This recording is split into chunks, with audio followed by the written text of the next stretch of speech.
మన ఈ యొక్క కుసంస్కారానికి ఆస్కారం అనిపించి ఈ యొక్క గల్లీ పోలీస్ ఉన్నారు కదా, వెల్కమ్ టు గల్లీ పోలీస్. పరమశని తో చే వాళ్ళకి జిరాక్స్ కాపీ వీళ్ళనమాట. వీళ్ళకి పెద్ద తలకాయ ఈ మంచిగున్నవరా గుండ్రంగా బొంగరం లెక్క. మరి వీళ్ళ కంటెంట్ ఏంట్రా అంటే ఆ యొక్క గల్లీ పోలీస్ కంటెంట్ ఏముంటుంది చెప్పండి. పొద్దున్నే లేస్తారు, అదొక వీడియో. బట్టలు వేసుకుంటారు, అదొక వీడియో. పాసిపోయిన మొరగడుకుంటారు, అదొక వీడియో. మూతులు నాకుంటారు, అదొక వీడియో. చూడు ఆ నా కొడుకుల్ని వాడు చేస్తున్నది లవ్ అనుకుంటావా? ఎలా వాటేసుకుని పొల్లాడుతున్నారు చూడు. సిగ్గులేని నా కొడుకులు. కాస్త గులపడితే చాలు చిత్తకార్తి కుక్కల జానాబెదులు చోటు దొరికితే ఎక్కడైనా లవ్ చేసుకుంటారు. లవ్ వీళ్ళతో కూడా సేమ్ అంటే సేమ్ టు సేమ్ ఉంటుంది అనమాట. అసలు ఈ రోత రింకు కదరా. అరే ఓ జఫానా రింకుగా ముందు మీరు ఏరియాల పేర్లు ఊరి పేర్లు ముందర పెట్టుకోవడం మానేయండిరా. ఎందుకంటే మీరు ఆ పేర్లు పెట్టుకొని ఆ పేరు యొక్క ఏరియా యొక్క ఇజ్జత్ తీస్తున్నారు. ఆయన ఎవరి సవరం లేకుండా మీరు చేసే తప్పుల కంటెంట్ కి ఎదవాలరా మిమ్మల్ని. వీళ్ళు చేసే వ్యవహారాలు, చెప్పే మాటలు, చూపించే కథలో ఇప్పుడు మనం ఈ చిల్లరగాల్ని విచిత్రంగా రోస్ట్ చేద్దాం. చాలా వరకు వీడియోస్ లో వీళ్ళిద్దరు ఎక్కువగా కనపడుతూ ఉంటారు అనమాట. చాలా మంది వీళ్ళిద్దరిని లవర్స్ ఏమో అని అనుకుంటారు, కానీ కాదు. వీళ్ళిద్దరు ఏంటంటే సో అసలైన లవర్ వీడికి ఎవరంటే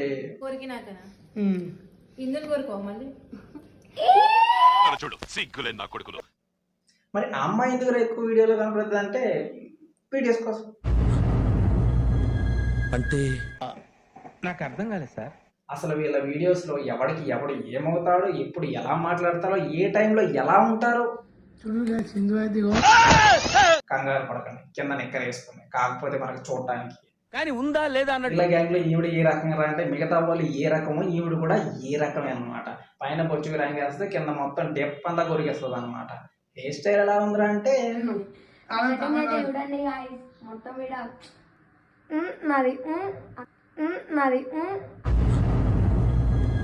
అంటే ఇంకా వీళ్ళ యొక్క కంటెంట్ ఏముంటుంది చెప్పండి. వీళ్ళ కంటెంట్ ఏముంటుంది అయినా కానీ వీళ్ళ యొక్క పర్సనల్ విషయాలు, వీళ్ళ యొక్క ఓన్గా జరిగిన విషయాలు, వీళ్ళ యొక్క గొడవలు అయ్యే తీసుకొచ్చి ఆన్లైన్లో పెట్టేస్తారు అనమాట. అదే కదా జనాలకు కావాల్సింది. అమ్మాయిలతో చాట్ చేసాడు, వీడియో కాల్ మాట్లాడు. వాడు చేసిన తప్పు మొన్నేమో రోడ్డు మీద పడ్డాడు, వీళ్ళేమో నన్ను తిడుతురు. ఆయన నీ వల్ల ఆగమవుతుండు. ఒకవేళ ఆయన చచ్చిపోతే ఎవరి మీదకి వస్తుంది అన్న నాకైతే. ఇంకోడని కాదన్న ఎంత ప్రేమించిన వానికి అర్థమైతలే.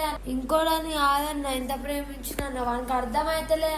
వీళ్ళకి కొన్ని విషయాలు బాగా అర్థమైనట్టున్నాయి అనమాట. చూసే జనాలకి ఈ యొక్క నార్మల్ మాట్లాడుకోవడం, గొడవలు పడడం సరిపోతున్నట్లేదు. అందుకని దాన్ని కొద్దిగా స్పైసీ చేసి ఎక్స్ట్రా యాడ్ చేశారనమాట.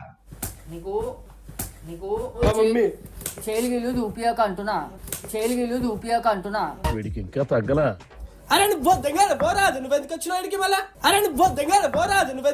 మళ్ళా ప్రాబ్లమ్ సాల్వ్ చేసుకుంటున్నారా, ఆమెను హెరాస్మెంట్ చేస్తున్నారా అయినా కానీ సర్లే. వాళ్ళకి బుద్ధి లేదు, చూసే మనకు బుద్ధి లేదు, ఈ రోజు చేసే నాకు బుద్ధి లేదు. నేను ఎదవని అది నిజం సార్. అయినా చూడటానికి భలే ఉన్నారు రద్దండిపాలెం బ్యాచ్ లాగా. ఆ బ్యాచ్ ఏంటని వాళ్ళంతా ఉల్ఫగాళ్ళు సార్. ఓ ఈ శరత్ గడ్ ఇంకా బోరన్ భాష వదలే. అయినా మీరు చేసే ఈ యొక్క ఇలాంటి విషయాలు మన జనాలందరూ చాలా కుతూహలంగా చూస్తూ ఉంటారు అనమాట. ఇలాంటి విషయాలు ఫైనల్ గా ఏమవుతుందా అంటే ఆడవాళ్ళు పీక పట్టుకొని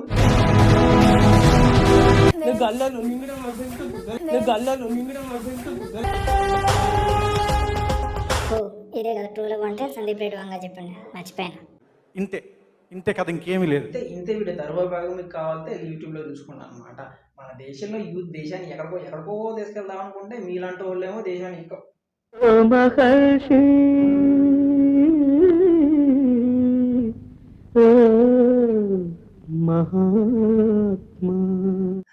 అయినా కానీ ఇలాంటి ఘోరాలు, దరిద్రాలు, నీచాలు, నికృష్టాలు ఎన్ని చూసాం. ఇలా చూసుకుంటూ సాగిపోతాం.